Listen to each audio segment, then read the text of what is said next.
Hey guys, my name is Milad Amirianfar, and this is the fifth episode of the Kubeflow introduction course. In the previous episode, we just talking on the value section, and in this episode, I want to focus on the experiments, the component actually. The Kubeflow has the component called Katib experiments. It can be a very useful component, and we can see why it can be useful components. Doing hyperparameter tuning in order to have a good model and preventing from overfitting or underfitting or provide good accuracy and reduce the loss is the main concerning and main problem of each AI developers. So with experiments, we can have good eye on the model and find a way to best the tune with a good UI environment. So let's see what we have in the Katib experiment here. So for making a new experiment for my model, I will just click on that. And in the metadata section, I have to give a name for that. For example, random experiment number one. What is the namespace? It is our default namespace. And as we have just one namespace, so cannot edit the namespaces. In the next section, we have to define the trial thresholds. Can How many parallel trials you have, what's the maximum number, what's the maximum failed trials, and what's the policy of resuming the trials. And in next section, you have objectives. For example, objectives are the metric to monitor the performance of the model. You can add your own objectives here. Sorry. You can define your own objective, and after that, it is very crucial to define the search algorithm. Okay, is it based on hyperparameter tuning or based on neural architecture? And after that, you have to define what's the type of neural architecture and what's the type of hyperparameter. That's just a UI in order to organize your different experiment and then record the result of each experiment, and then you can use them in your tensor boards, and then you can come back and see what happened exactly in your different layer of your neural network, for example, in different units of your neural networks.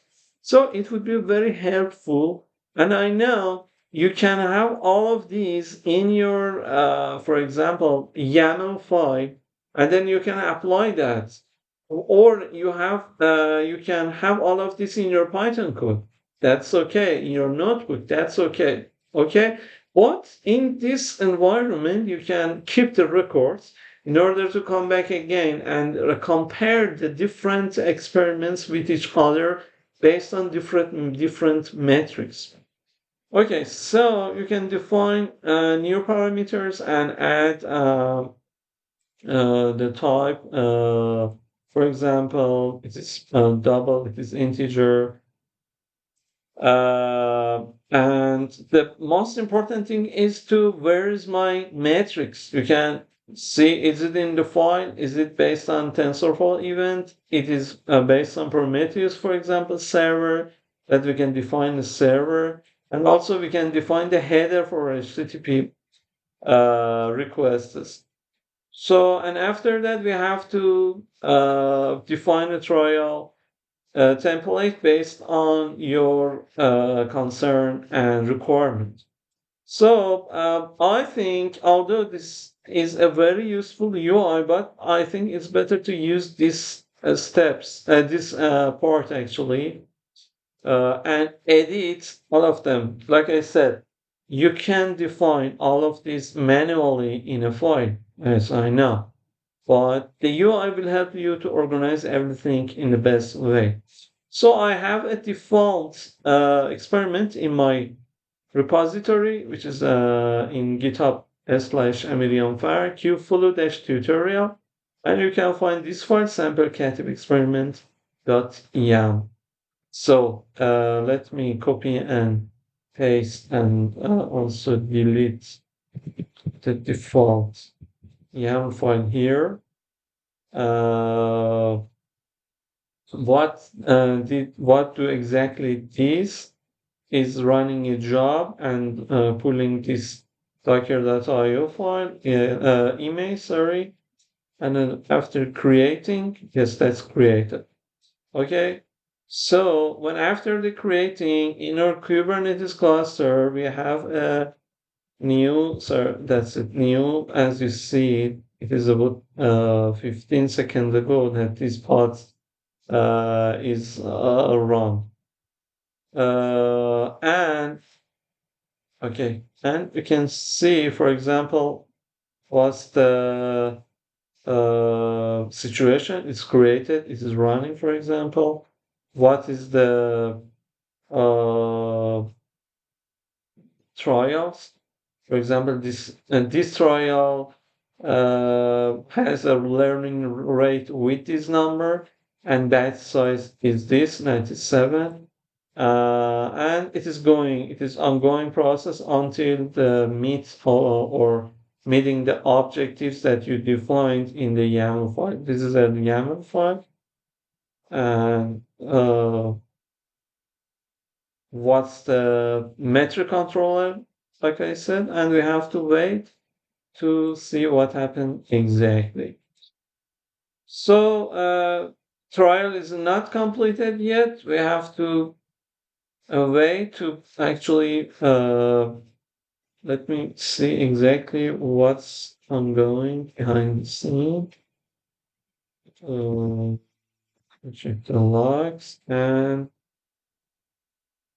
yes. As you know, as I don't have any real model behind the scenes, so there's nothing to happen here. Okay, we don't have any real model waiting to see what happened exactly. Okay, this is just an actually empty experiment, just has some parameters, some objectives, and some indexes. So that's it. And I just wanted to show what's a Katib experiment and how we can have a simple Katib experiment. Thank you for joining me in this episode. And we have two important episodes ahead, actually. This is the pipeline and running a pipeline. So I'm waiting for you in the next episode, and thank you for joining me at this Kubernetes Kubeflow introduction course. Thank you.